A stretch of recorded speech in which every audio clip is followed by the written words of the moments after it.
Bapak, Ibu, dan anak-anak, keluarga Kristen, sahabat Kristus yang diberkati Tuhan, salam sejahtera bagi kita sekalian, dan salam jumpa dalam santapan harian keluarga di hari ini bagi keluarga Kristen, sahabat Kristus, dimanapun saudara berada. Damai sejahtera Kristus dan sukacita Roh Kudus melimpah senantiasa dalam hati dan kehidupan Bapak, Ibu, dan anak-anak, sahabat Kristus yang terkasih. Keluarga Kristen yang dikasihi Tuhan, mari kita berdoa sebelum membaca firman Tuhan.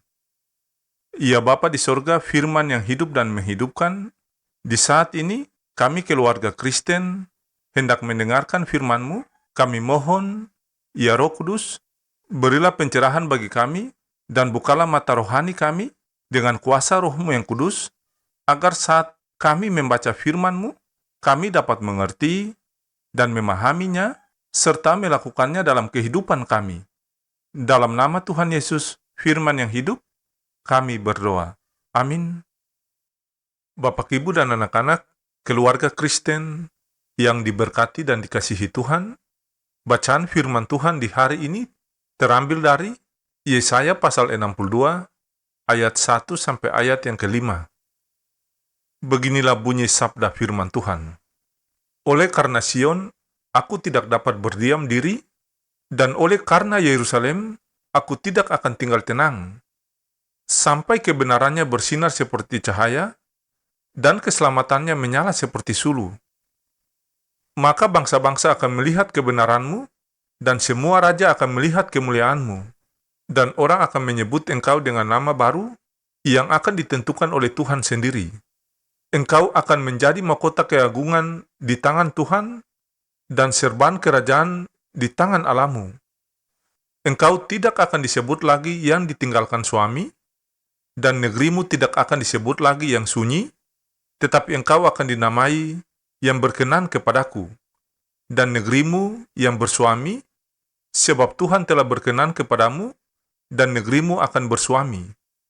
Sebab seperti seorang muda belia menjadi suami seorang anak dara, demikianlah dia yang membangun engkau akan menjadi suamimu, dan seperti girang hatinya seorang mempelai melihat pengantin perempuan, demikianlah Allahmu akan girang hatinya atasmu. Demikianlah sabda firman Tuhan di saat ini.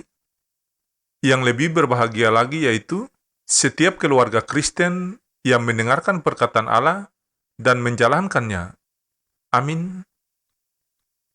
Bapak, Ibu, dan anak-anak, keluarga Kristen yang diberkati Tuhan, santapan harian keluarga di hari ini berjudul Perubahan Hidup di Bulan Berber. Bapak, Ibu, dan anak-anak, keluarga Kristen yang dikasihi dan diberkati Tuhan, rasanya Natal semakin dekat, lagu-lagu Natal yang terdengar di balik jendela semakin mendamaikan hati. Ibu pendeta, suara seorang perempuan terdengar di luar kamar. Aku pun tersadar dari lamunanku dan menyambut suara tersebut sambil bergegas keluar kamar. Ya Oma Tin, jawabku.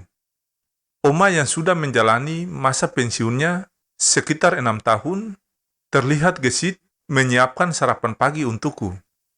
Hari ini merupakan hari kedua aku tinggal di rumah Oma Tin. Katong su di bulan Berber nih, Omai. Natal su dekat. Ucapku, iya Ibu, jawab Oma sambil tersenyum. Suasana pagi itu pun semakin terasa akrab dalam cerita kami tentang tempat asal Oma, yaitu desa Ohifau. Sejak menjadi tempat pelaksanaan sidang MPP AM GPM tahun 2021, pembangunan di kampung Ohifau menampakkan perubahan yang sangat besar. Kondisi ini tentunya berdampak pula bagi pertumbuhan masyarakat setempat. Ringkas cerita dari Ketua Majelis, Pendeta Onaweno, sebuah kondisi baik dari masyarakat yang sangat diharapkan oleh setiap pemimpinnya. Keluarga Kristen yang dikasihi Tuhan, demikian juga Nabi Yesaya. Saat itu keadaan Israel, Yerusalem khususnya, sedang mengalami kehancuran, termasuk aspek spiritualitas, ketidakbenaran menjadi gaya hidup bangsa Israel. Yesaya pun melihat keadaan bangsanya seperti istri yang ditinggalkan suaminya, bangsa Israel seperti kehilangan kekuatan dan kebanggaannya. Dalam keadaan yang demikian, Nabi tetap percaya bahwa ada saatnya Tuhan akan memulihkan umatnya sesuai dengan janjinya.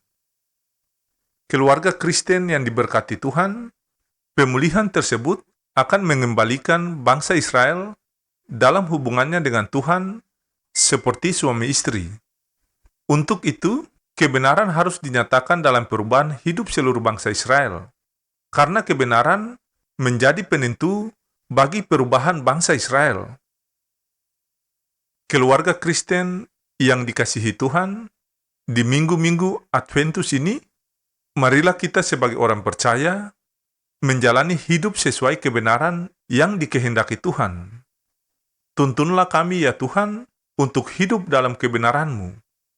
Semoga Allah sumber pengharapan memenuhi kami sekeluarga dengan segala sukacita dan damai sejahtera dalam iman kami, supaya oleh kekuatan Roh Kudus kami berlimpah-limpah dalam pengharapan.